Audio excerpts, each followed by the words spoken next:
Drew. Today is Wednesday, April 30th, 2025.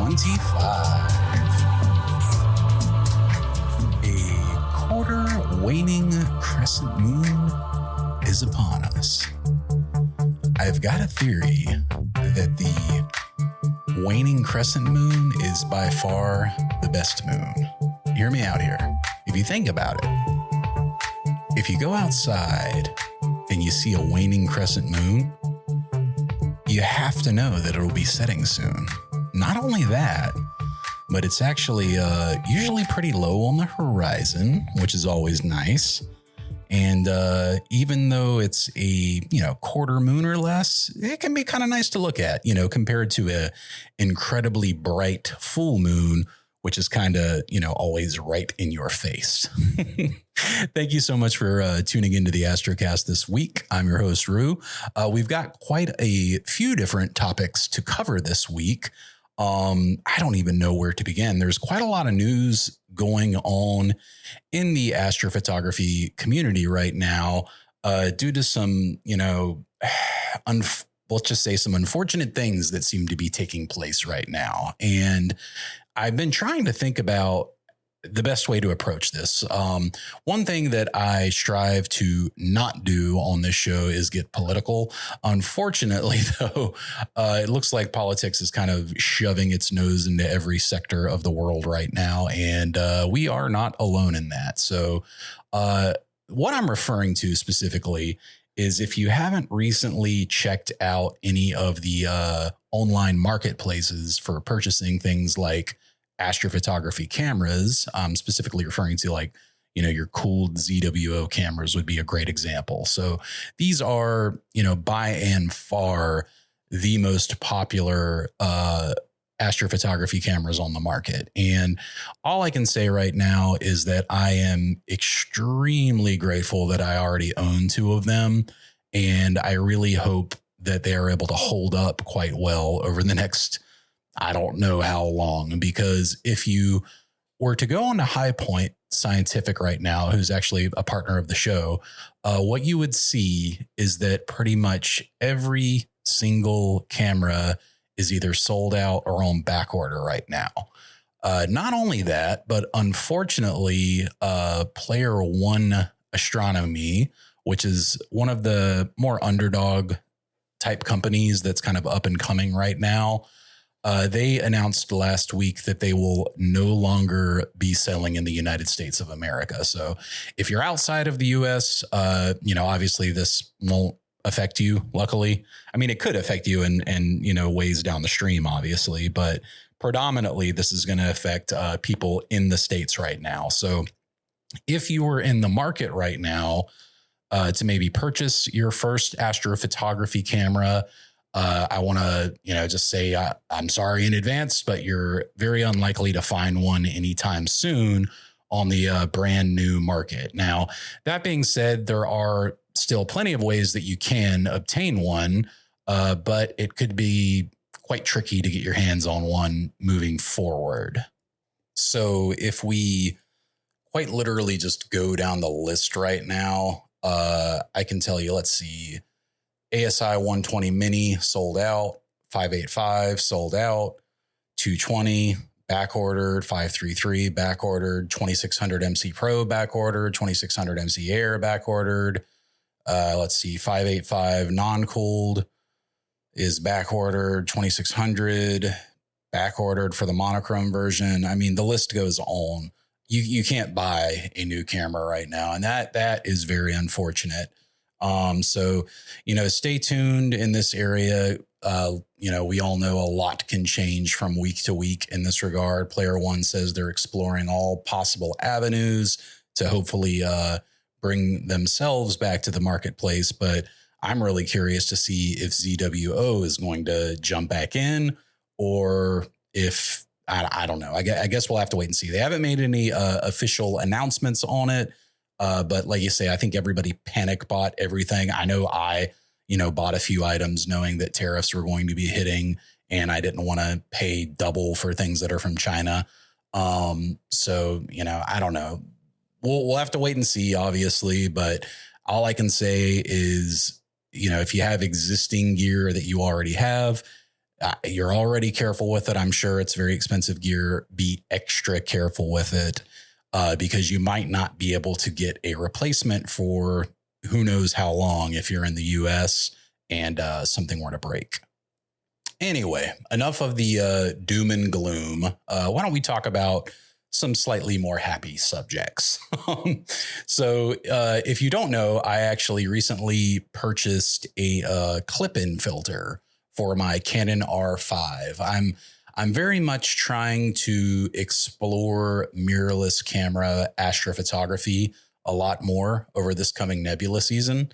And being that I live in a Bortle 7 environment, I figured what better way to give it a try than to get a light pollution, specific broadband filter for my Canon R5 and see what it's capable of. So what I did was, first of all, if you don't know, astrophotography filters are oftentimes used to block out unwanted signals.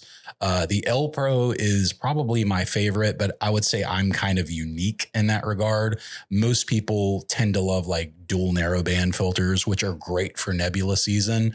But the L Pro, in my experience, just does a great job all around of cutting out unwanted light pollution and just generally making your photos a little bit easier to process. So I had a lot of different choices that I could make when I decided I wanted to get a light pollution filter for my Canon R5. And I could have gone with one that went obviously on the outside of the lens. There are some downsides to that, though. You might have to. Well, first of all, they sell them up to 2 inches. And, if you have a lens that has an opening larger than 2 inches, you're kind of out of luck. You could use step up and step down rings. I'm not a huge fan of those. In some situations, they make sense.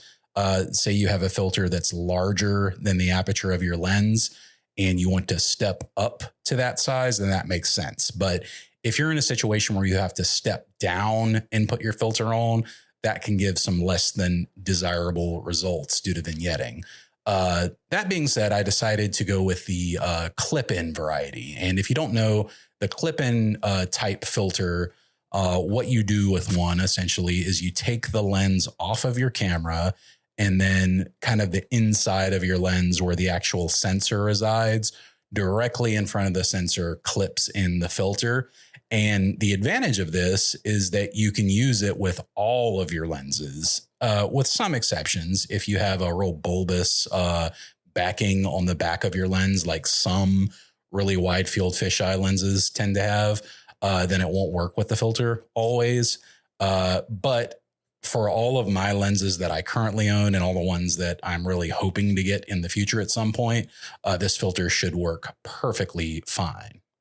So I ended up purchasing it last week. Did I get this from High Point or Agena? Let me check. All right, sorry, it was actually Agena, also a partner of the show. I will link to the affiliate link in the show notes. If you ever need to purchase anything, make sure you use a reputable retailer like High Point Scientific or Agena Astro. If you make a purchase through our affiliate links, a small portion of your purchase goes to the show and you don't get charged any extra. So great way to support the show if you'd like to. But that being said, we're going to get to why you want to use a reputable dealer in a little bit here. But as far as the L Pro, I ordered it from Agena on, I think, March 31st, and it came about 3 days later. They're usually pretty quick. High Point they got a couple of distribution centers, but they usually take a little bit longer than Agena does when I end up ordering something. Agena, I think they're up in the Northeast, if I remember correctly. So got it pretty quickly. Had it for last weekend when it was new moon on Sunday.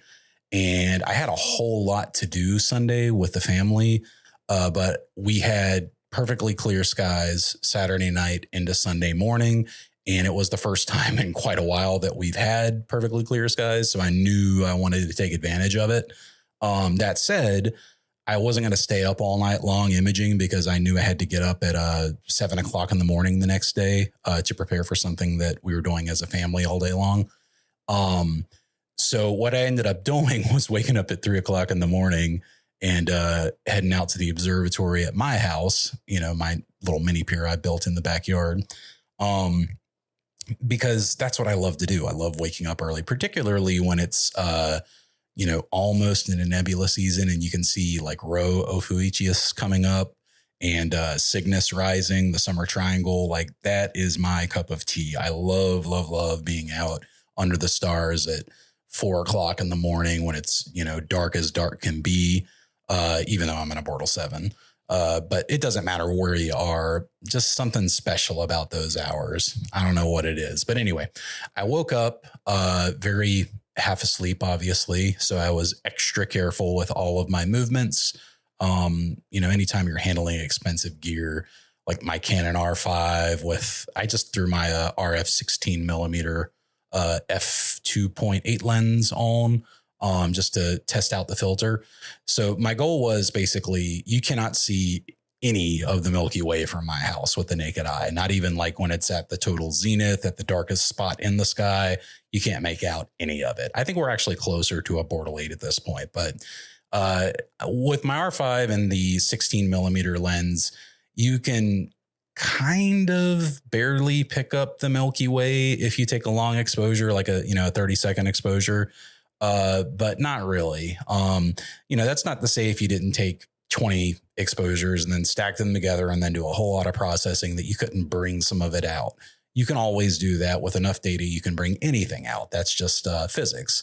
But by using an L Pro, the goal was to make it a lot easier than that. So I wouldn't have to, do a ton of integration to get something like a wide field Milky Way shot from my house.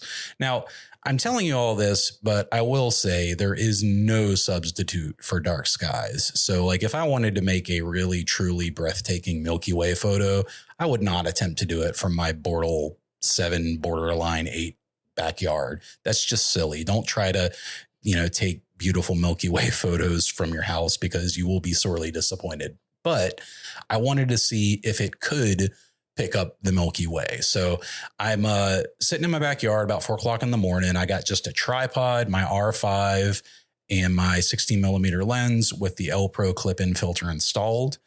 And I wanted to start with a lower exposure. Sorry, I tapped the mic stand. And then slowly build up time until I got to where, stars were trailing and then start making ISO adjustments, etc. Long story short, it showed up incredibly well. So I did like a 10-second exposure to start, I believe, and it was easily apparent when I was looking on the back of the screen on my Canon R5. So I think, that's really saying something. The fact that just a 10-second exposure with this much light pollution, believe me, it's bad here. We were able to bring out something as faint and delicate as the Milky Way. Because if you've ever been to like a, Bortle 1, 2, or 3 type location, then you know how faint that Milky Way is because you see how many more stars you can see than you can from within the city. And you say to yourself, well, if I can't see all those stars from the city, there's no way I'm going to see that really faint white paleness that makes up the Milky Way.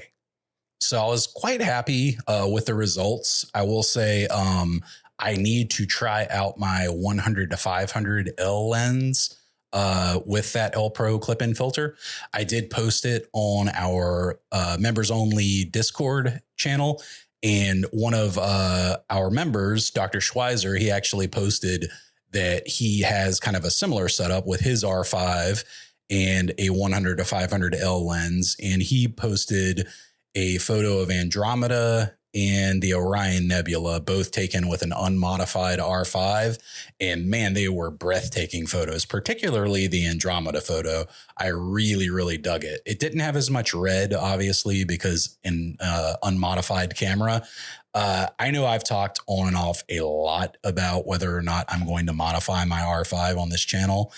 After a lot of soul searching, I've decided I'm not going to. After I started reading about potential focus issues with certain focal lengths, I just decided it's not worth it. I do a ton of terrestrial photography. I'm a huge birder and my R5 is my baby. As much as I love astrophotography, I do. I got astronomy cameras when I want to pick up that extra hydrogen signal. And I can still use my R5 for, astronomy, but it's just not going to pick up as much of that, red hydrogen alpha signal as it otherwise would. On top of that, I'll also say something that I've really enjoyed as of late is just how much more imaging time I'm getting now that I've got the Pier. The other night, what night was it? I want to say it was Monday night. I wanted to shoot the Iris Nebula, and it doesn't really even come up until about 1 o'clock in the morning at my house when it starts to get over the tree line. So, on a normal work night, I can't stay up till 1 o'clock in the morning shooting and then shoot for several hours and then go to bed for 2 hours. I could when I was like 20, but I'm 40 now. That's not going to happen. So I can stay up till midnight though. And, set up the plan to automatically start an hour from when I go to sleep. And, as long as I know that there is no chance of precipitation coming my way, and I always check multiple sources on that, then I'm okay, leaving my whole rig outside on the pier all night imaging. And the advantage is when I wake up the next morning, I've got, 103-minute subs just sitting there waiting on me. And there's something really, really cool about that. So I'm still getting my, my hands dirty in that whole situation and being able to have more time imaging, which is really awesome. I still need to kind of automate the system a little bit more because I've had some issues. I referred earlier to a situation about using a reputable dealer when you buy your astrophotography gear. I have yet to build an actual shed around my pier. And it is something that I am, very much considering doing just because, shout out to Dark Dragons Astro, sponsor of the show. They handle observatory automation where you can have an automated roll off roof and basically, push button imaging if you're so inclined. And I would like to get there at some point where I could, sit down at my desk at 9 o'clock at night, bring up Nina, set all my targets for the night, and then just walk away and know that if one drop of rain comes, that roof is going to roll on and shut everything down. And I don't have to worry. I can sleep easy at night. That being said, I'm not quite there yet. It's an iterative thing. If you've been a longtime listener of the show, it took me a year just to get the pier built. So God knows how long it's going to take to get that little shed built around the pier. In the meantime, though, what I would like to do is use a Telegizmos 365 cover. If you don't know, Telegizmos is a company that makes, I guess you could say like a really fancy tarp style cover for your pier and telescope outside. And as the name implies, they are built to withstand 365 days of weather outside. And I did a lot of research on these before I purchased one for my pier because I was very hesitant to just, put a tarp over my pier essentially. But after reading up on them, there is actually a lot more technology and thought that goes into making these than just a tarp. There's a lot more to the materials to leave them breathable, to make sure humidity doesn't get in, to make sure it's completely waterproof, etc. So I went ahead and purchased one thinking, for $130, this will hold me over quite well until I, decide to build the full-time shed. But as you may or may not know, I ran into an issue. I ordered it from High Point Scientific and it arrived and I, started putting it on the pier. And we didn't even have any weather for like the first month. We've been having really bad drought conditions in the southeast of the United States this year. I think we're 8 inches behind as of May 1st, which is tomorrow. So we're way behind in rainfall. But anyway, because we were so far behind in rainfall, there was really no need to have a waterproof cover on my rig. That is until there was a need for it, which is to say one night it was going to rain really hard. And it occurred to me that night that I had not actually tested whether or not the cover is waterproof. So I went outside, I took my telescope off. I took the Star Adventure GTI mount off, and I basically just left the mini pier that sits on top of it. And I was like, this is a perfect opportunity to make sure that it is fully waterproof. So I went ahead and put a bunch of paper towels. I basically shoved them into the mini pier. And then I put the Telegizmos cover on top and kind of cinched it down with the built-in cinch and just walked away. So the next day I came out when it had fully stopped raining and dried out a good bit. I took the cover off, and to my horror, it was pretty darn wet inside. Those paper towels were pretty much soaked, and there was just way too much moisture for a waterproof cover. So I reached out to High Point and explained the situation to them. They apologized greatly and, of course, offered to RMA it, even though I will point out, as I said earlier, we had not had any weather in a month.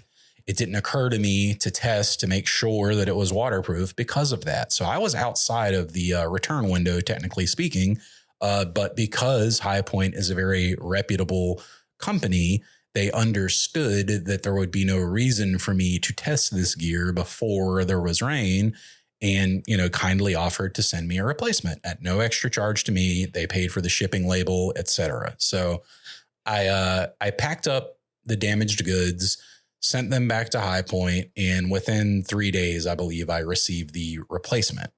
So this time I wasn't going to wait on a rainstorm to come by, and I already kind of knew the drill, and I knew which area, the seam at the very top where all the pieces of the tarp, if you will, connect.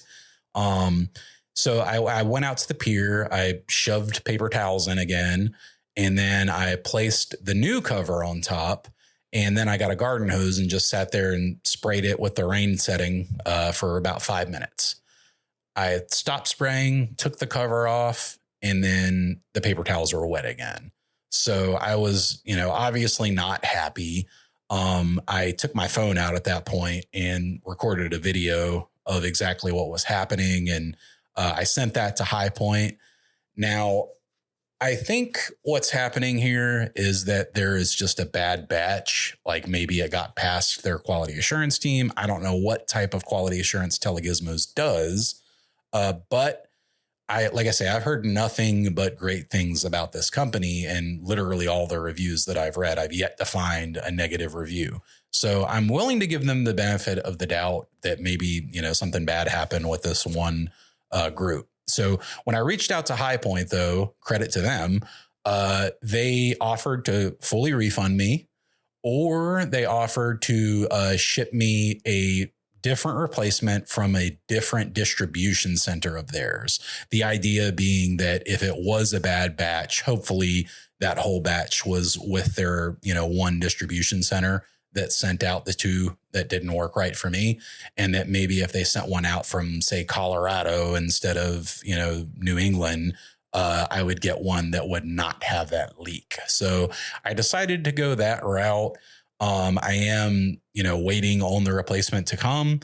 And this is kind of, look, I really, really, really want the Telegizmos cover to work, because I don't want to build that shed yet. I'm still getting the feel for everything, and it's super quick and easy to put that cover on and off. And if it works great, I might keep it for a year or more, but I can't use it if it's not 100% waterproof. It defeats the entire purpose, and I'm not going to risk leaving my gear outside to a product that is not truly waterproof. So I'm going to give it one more shot. And, if this cover comes in and works perfectly fine, is indeed waterproof, I will certainly let you guys know. If the results are negative, I will certainly let you guys know. Another thing that I wanted to talk to you guys about, and I'm kind of wondering if I might be crazy now, is I could have sworn last week I saw ZWO announce a new battery-powered electronic autofocuser that would essentially recharge via USB-C and allow you to have one less cable going to your ASI Air or what have you. But I'm searching for it now, and I'm not finding literally anything. So I don't know. Maybe I dreamed it or not. I don't know. If you have a link to that autofocus product and I'm not crazy, please feel free to shoot me an email at ruastrocast@gmail.com. Now, I could have sworn I saw like the press release and everything for it, but maybe I was dreaming because I'm searching for it. And the only thing I can find is this 5-volt one, which is kind of from what I can tell, the standard one that we all use that plugs in USB. But the idea behind it was you would recharge the autofocuser with a Type-C cable, and then it connects wirelessly to the ASI Air and allows you to control it that way. And basically, it just eliminates more cables from being in your system. If you think about like having a ZWO camera that has the ASI Air built into it, if you have the autofocuser on your telescope, you still have a cable that goes from the ASI Air / camera to the autofocuser. And by using this wireless battery powered version, you would not have to worry about that. But again, I could have sworn that I saw that online, but maybe I was dreaming it. If I were, then feel free to make that product and send me 10% of all sales, ZWO. I even remember seeing the Type-C port on it instead of the big USB Type-B port. Man, I feel like I'm losing my mind. Perhaps we all are losing our minds, though. And what are we going to do? We also have some pretty fun upcoming interviews that are going to be coming up on the Astrocast over the next couple of months. I've got 2 already scheduled, and then I've got 1 pending. More news to come on those, but I can tell you we've got 1 really awesome story to tell, 1 really awesome product to talk about, and then 1 really awesome astronomer to talk to. So those will be your little hints towards those upcoming shows, but they will be coming out over the summer. So that's just another something to look forward to. So when I was talking about earlier, shooting Nebula all night long, I actually, I started out the night shooting Markarian's chain with my R5 connected directly to the ASCAR astrograph that I purchased not too long ago, the SQA 55. I've told you guys about it. Anyhow, I love using the R5 for astrophotography, but man, using a mirrorless camera or DSLR instead of in a ZWO or QHY or Player One camera, like astronomy camera, it presents a whole different set of challenges. It really does. Like, for example, you have to think about things like power modes. So for me, what I like to do is plug in my R5 directly to the ASI Air using the Type-C port on the R5, and then the ASI Air recognizes the R5. And the idea there is that it can operate just like a ZWO camera would, as far as, I can use the plan mode and program how many shots I want to take and all these sorts of things. But you don't think about the little things that you'll run into when doing this. For example, I had the power mode set to time out automatically if certain things don't happen. And, if I stop a live mode, for example, and I'm scrolling through, the planetarium within the ASI Air and trying to find a new target, and 3 minutes goes by, the camera turns off. And then you get an error message that the R5 is disconnected, and then you got to go turn it back on. Sometimes you got to unplug it and plug it back in. There's a lot of weird issues that you run into. Also, you got to think about batteries, because I use batteries to power my R5 predominantly. You can use a, USB connection to keep the power going, but the ASI Air will not output the amount of power needed to power the R5. So the USB connection is strictly for downloading those images. The other thing that I was running into problems with is, since it's a 45 megapixel camera, you're talking about, very large raw files that are coming down. And if you are trying to do something like focus, and you're taking, let's say 1 second exposures to try to focus your stars, it's got to download each one of those 45 megapixel photos. And that takes quite a while, especially, given that it's Wi-Fi for the ASI Air. And we all know the ASI Air doesn't have the best Wi-Fi. And you got to wait for those to come down. God forbid you're not using an autofocuser, because then you got to make one tiny manual adjustment, take another photo, and then wait more.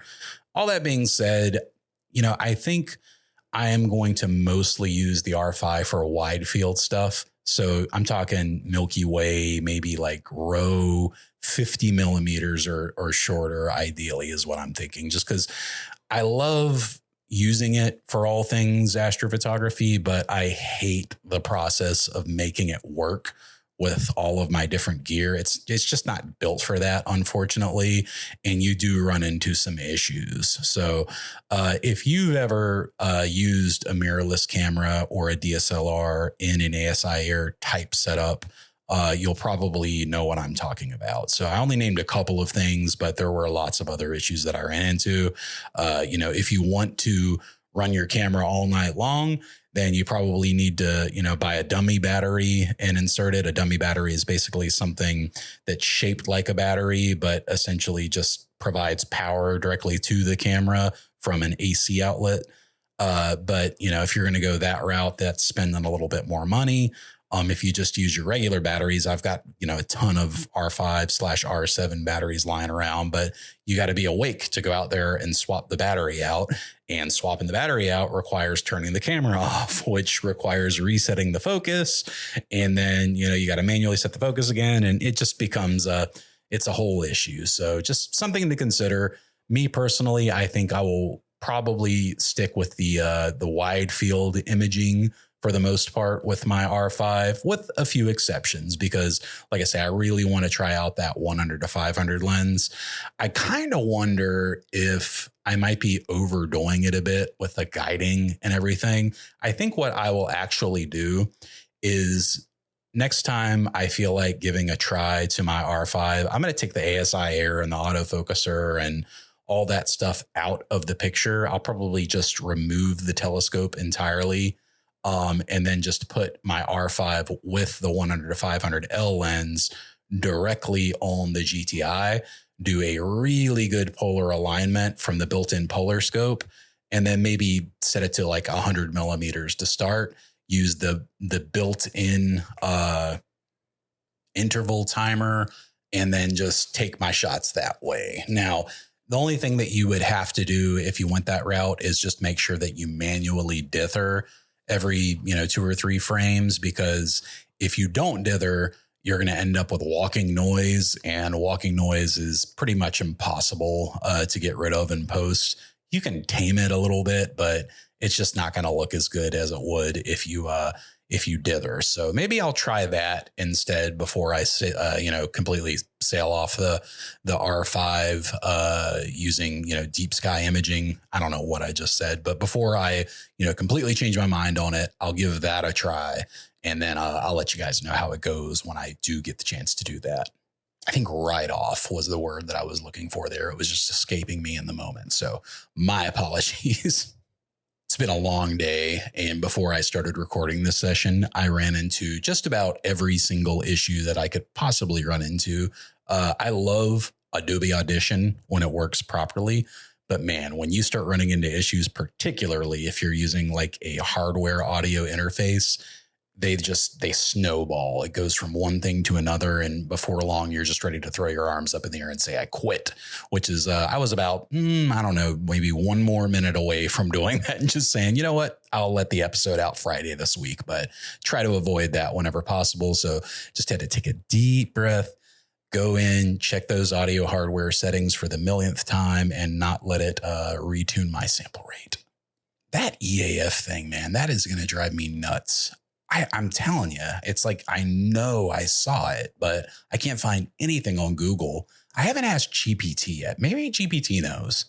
Aha. I knew I wasn't nuts. I mean, I am nuts, but I knew I wasn't nuts on that. So I just went into Chat GPT, kind of like we talked about last week. And I just said, did ZWO recently announce a new autofocuser that has a built-in battery and Wi-Fi, so you don't have to connect any cables to it. Indeed, they did. So it's called the EAF Pro, and it's an upgraded version of the regular electronic autofocuser that we all know and love and have been using for years. But it has Bluetooth built into it. So that enables the wireless control from compatible devices. We're talking ASI Air and then other devices as well. It also has a built-in 2500 milliamp hour battery. So you don't have to use an external power cable, which is super nice. At first I thought, why would you want a battery on a focuser? But then I realized, wait, you don't use the focuser that much, outside of the initial focus at the beginning of the night. And then obviously you can set your camera up to automatically refocus if the temperature drops or if X amount of time passes. By the way, if you haven't done that yet with your autofocuser, it's a very good idea to go into the settings of the autofocuser on your ASI Air and make sure that you have it turned on to where it will automatically refocus while a plan is going on if the temperature changes or if X amount of time passes. Me personally, I think I have it set where if it changes by more than 2 or 3 degrees, it'll automatically refocus. Honestly, I could probably put it to 2 instead of 3. At a minimum, though, I would say, make sure you refocus at least once an hour, just because, as the stars move through the night sky, obviously the visibility changes, the seeing changes, your scope changes. If it's getting colder out, it shrinks a little bit, lots of things shrink in the cold and telescopes are among them. So, refocusing throughout the night, absolutely crucial. I have had countless nights when I was first getting started in this hobby, where I would forget to refocus and just let my gear do its thing all night long, only to be horrified the next day when I was checking the data to see the first 30 subs are in great focus, but the last 50 look terrible because they're, completely out of focus because I didn't bother to take the time to refocus. So the good news also is it does have great compatibility. It's not just the ASI Air, but it also supports ASCOM protocols as well as Indie protocols. I'm not really sure about Indie. I'm going to have to look into that. But same footprint as the original one. So it's really no larger, but just better because it's wireless completely. So one less cable for you to worry about. I'm very glad that I solved that mystery because I'm telling you, if you Google it, it's like impossible to find the information. I even went to like news and typed in new ZWO EAF and no results. So don't ask me, but hopefully we'll be able to get one of them in the United States. I don't think I'll be upgrading to one just because I don't currently have a rig that is, beautifully wireless, I guess you could say. I would like to build one at some point that has like a 2600 MC Air and then the wireless autofocuser and have just no cables. I think that would be really, really cool. But I'm not quite there yet. And I probably won't be for quite some time if things keep going the way they're going right now. So anyway, my target the other night was the Iris Nebula, as I stated, and it came up around 1 o'clock in the morning. I was using, my 294 MC Pro along with an L Pro filter, of course, my 1.25 inch one that sits right in front of the sensor. Also found out I was having some weird vignetting issues with the ASCAR, and, it ended up being something really simple. When I unscrewed the camera from the back of the telescope to put on the R5, I realized that I had not fully circled, I guess, or screwed in the filter all the way to the bottom where it's right in front of the sensor. And because of that, because it was sitting kind of far away from the sensor, it was causing really bad vignetting to the point where I couldn't even get rid of it with flats. It just goes to show you, though, the little things make all the difference in this hobby. If you think, you've got an issue with your gear, make sure you check over everything from top to bottom and don't, negate the little things. You wouldn't think, oh, let me unscrew my camera and check the physical position of this filter. But, looking back on it, that was the obvious thing to do. But it just didn't occur to me the day after when I was looking through all this data. I'm like, why am I getting all this terrible vignetting? But obviously there was something casting a shadow over my sensor, and that's all the problem was. In other astronomy and astrophotography related news, I wanted to let you guys know we do have a pretty cool meteor shower coming up next week. It'll be May 5th through the 6th. Obviously, most of them peak overnight between those. This one's especially neat. It's the Eta Aquarids. And the reason I always love the Eta Aquarids is because they are actually caused by Halley's Comet. The very, most famous comet that there is, Halley's Comet, tends to, leave space debris in its trail that we cross into the path of every year around this time. And when we go through, it causes about 50 meteors per hour, roughly, to fall to our night sky. The moon, thankfully, is only going to be less than half full on May 5th through the 6th overnight. So we'll be at about a 44% moon phase. Best viewing is Southern Hemisphere or southern part of the U.S. That's not to say you can't see it from the northern part of the U.S. You absolutely can. But if you can get up pre-dawn hours, early in the morning or very late at night, you should be able to see quite a few of them. So I will definitely be parking my butt under the night sky. I don't know. Let me see here. The 5th and the 6th. Let me check my calendar. That actually falls on Monday and Tuesday. So kind of an awkward time frame for a meteor shower to fall. But fortunately for us, the universe doesn't really care when we work. But if you get a chance to, it's a nice shower. It tends to be fairly active. It's not as active as some other showers that we have throughout the year. But, the combination of Halley's Comet and quite a few per hour usually make it a pretty good show.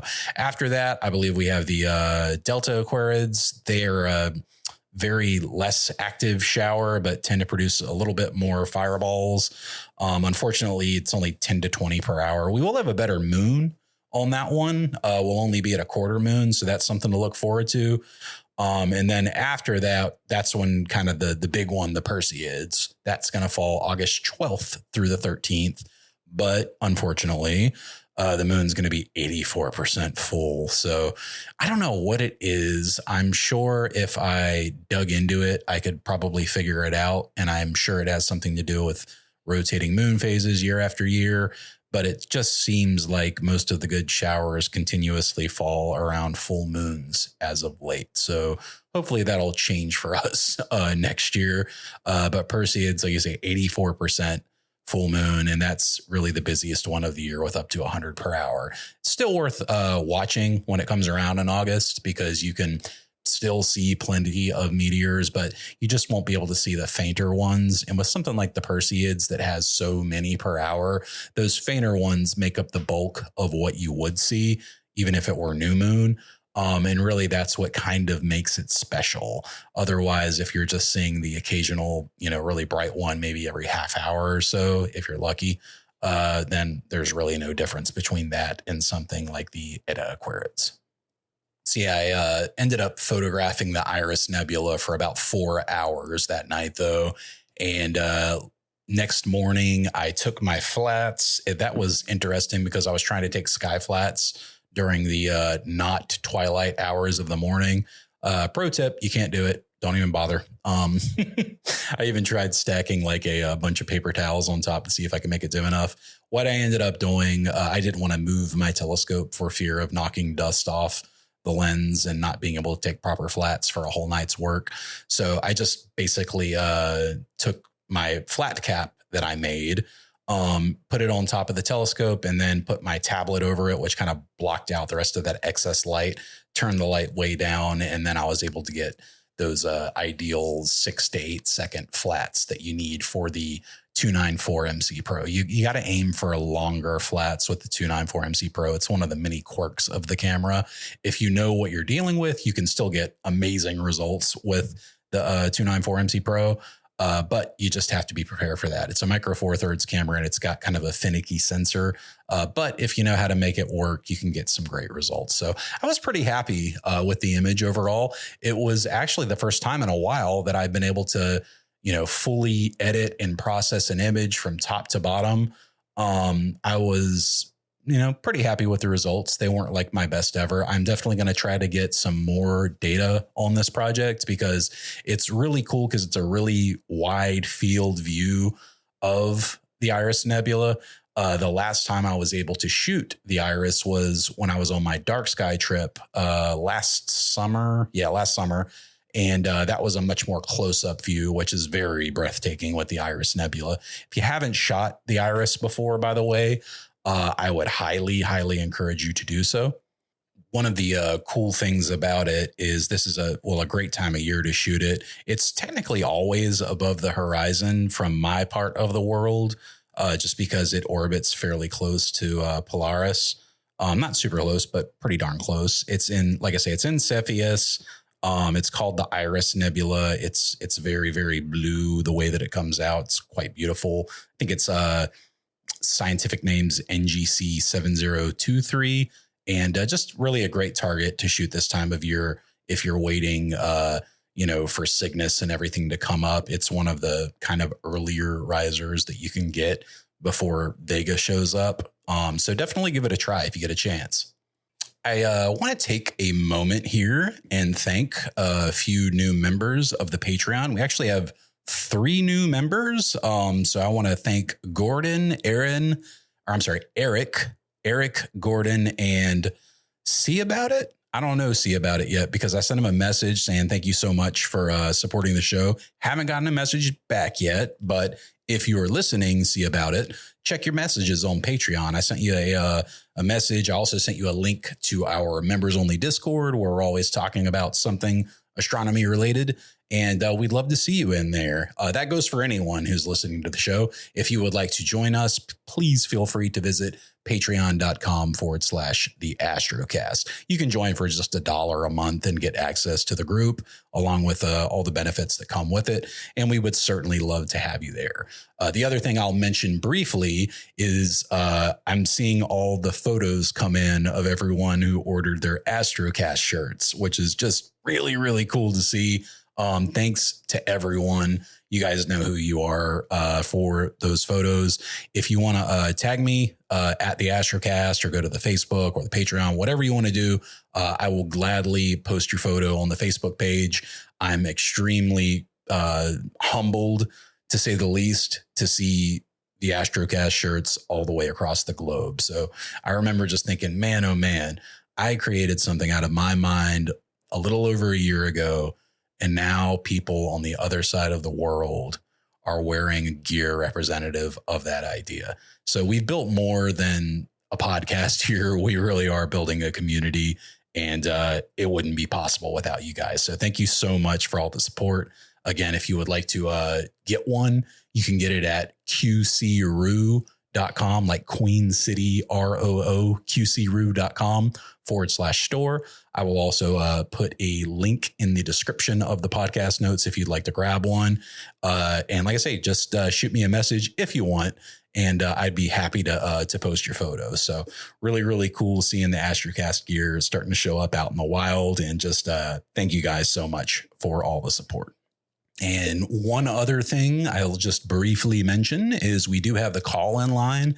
If you guys would like, you can call and leave a comment or question or just anything that's on your mind, really. It's 866-427-5766 or 866-4-ASK-ROO. So please feel free to call in, leave a message if you have a question about anything astronomy or astrophotography related. I'll be more than happy to answer it for you. If I don't know the answer, I'll do my best to figure it out.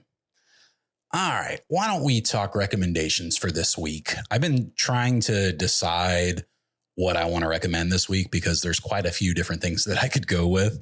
But there's one special thing in my heart that I just have to recommend because it's been 20 years since it came out. And when it was announced, that kind of blew my mind because I thought, wow, 20 years goes by quick. And if you know, you know, but the Elder Scrolls Oblivion remaster is available now pretty much everywhere. I got it on Steam, but you can get it on Xbox. I think it's on Game Pass. In fact, you might be able to get it for free on Game Pass, PlayStation 5, etc. Oblivion is a really special game to me because it was the first Elder Scrolls game that I ever played. And my roommate at the time had told me how much he loved Morrowind. And, funny story. Well, not funny story, actually, but looking back on it, I can laugh now. When I was, I guess, 20, I was living in my first apartment and we were still making music on a pretty regular basis. And I had a little bit of gear. I didn't really have much money. I barely had 2 nickels to rub together for rent. But I did have a small audio board, a microphone, and an older computer that we were able to record music on. And one day I came home from work and saw that our door had been kicked in. And sadly, I went inside and saw that our entire place had been robbed blind. I mean, everything of value was just gone. I didn't have renter's insurance. It didn't even occur to me to buy insurance back then at 20. Let me tell you now, if you're listening and you're 20 and you're renting your first place, buy yourself renter's insurance. I used to be an insurance agent. You don't want to know the horrors that I have heard. Buy some insurance. If you ever have to use it, it will be the best $20 you ever spent. Trust me.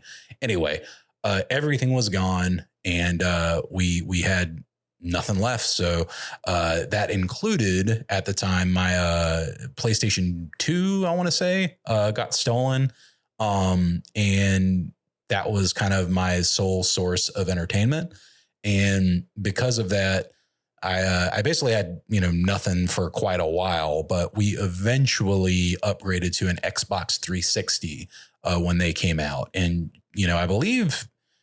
I think Oblivion was one of the launch, well, maybe not launch titles, but it came out very shortly after the Xbox 360 was released. And man, those graphics just blew our minds back in the day playing Oblivion on it. So the remaster is out now. They've done a lot of work to bring it up to modern standards. They've fixed a lot of the fighting stuff in the game. New voices have been added because if you ever listen to the original, a lot of the same voices would voice different characters. They had limitations in how much they could put on a disc back then, so they kind of had to. They don't have those limitations now, though, with digital downloads. So it's just a really awesome game. So highly, highly recommend it. It's a huge world with amazing lore, an awesome story. And if you ever played Skyrim but not Oblivion, you've done yourself a disservice. So go back and check out Oblivion Remaster. I've played it on 2 different computers now. I predominantly have been playing it on my living room PC when I'm kind of relaxing in the evenings. And that has an old 2080 in it that I've had forever. But on my computer that I'm recording on right now, I've got a 4070 Ti. And man, oh man, when you crank the graphics on it and turn on the ray tracing, that game looks incredible. I mean, it is one of the best looking games that I've seen in some time. So highly, highly recommend that. If you are, a gamer and haven't checked it out yet, definitely encourage you to check out the Elder Scrolls Oblivion Remaster. Trying to think if there's anything else. I don't think I have too much else to cover right now. So I think that's going to mostly do it for us this week. Thank you guys so much for tuning into the show. Of course, I am your host, Rue, and you have been listening to the Astrocast. We will be back next week. And as always, clear skies.